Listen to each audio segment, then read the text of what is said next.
കന്യാസ്ത്രീകളുടെ അറസ്റ്റും ജാമ്യവും അതിനെ തുടർന്നുണ്ടായ ചർച്ചകളൊന്നും അവസാനിക്കുന്നില്ല എന്നുള്ളതാണ് വസ്തുത.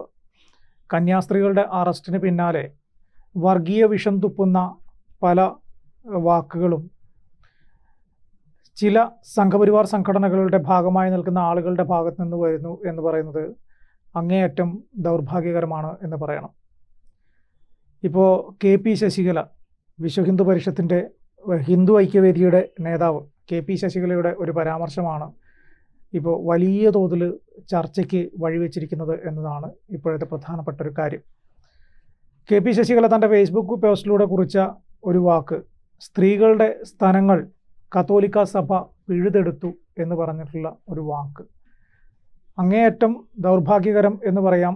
ഇത്തരത്തിലുള്ള പദപ്രയോഗങ്ങൾ പ്രധാനപ്പെട്ട സംഘടനകളുടെ ഭാഗമായിരിക്കുന്ന ആളുകൾ ഒരു സമുദായത്തെ മുഴുവൻ അധിക്ഷേപിച്ചുകൊണ്ട് പറയുന്നു എന്ന് കാണുമ്പോൾ അത് ദൗർഭാഗ്യകരം എന്നല്ലാതെ മറ്റൊന്നും പറയാനില്ല.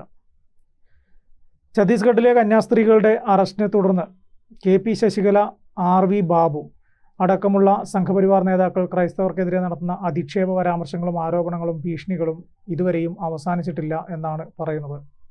കന്യാസ്ത്രീകൾക്കൊപ്പം പോലീസ് കസ്റ്റഡിയിലെടുത്ത പെൺകുട്ടികളുടെ മൊഴി മാറ്റിയതാണെന്നും അത് കമ്മ്യൂണിസ്റ്റുകാർ ഇടപെട്ടിട്ടാണ് അത്തരത്തിൽ മൊഴിമാറ്റൽ ഉണ്ടായതെന്നുമാണ് KP ശശികല ആരോപിക്കുന്നത്.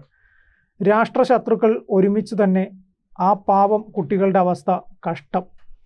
പ്രത്യേക സാമൂഹ്യ പരിരക്ഷ കിട്ടേണ്ടവരാണവർ. കഞ്ചാവും പെണ്ണുമായി ആറാടി നടക്കുന്നവനെ ആ പരിരക്ഷയിൽ പൊതിഞ്ഞു പിടിക്കാൻ വെമ്പിയവരാണ് ഈ കുട്ടികൾക്ക് അത് നിഷേധിച്ചത്. ആദിവാസിക്ക് വിലയിടുന്നത് സഭ ഒറ്റക്കല്ല. KP ശശികല തൻ്റെ ഫേസ്ബുക്ക് കുറിപ്പിലൂടെയാണ് ഈ കാര്യങ്ങൾ വ്യക്തമാക്കുന്നത്.